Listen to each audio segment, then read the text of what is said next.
gegenseitig zuwinken. Sieht von hier oben recht toll aus, muss ich sagen. Aber wir haben eine ganz dringende Durchsage, und zwar betrifft das da unten die Seestraße. Am Eingang Seestraße, das ist da, wo vorne diese Linkskurve ist, an der Nidderbrücke.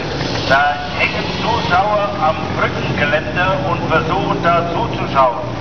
Herrschaften, das ist kein Zuschauerraum und ich muss Sie dringend bitten, das zu unterlassen. Ich bitte in die Zuschauerräume, die dafür vorgesehen sind.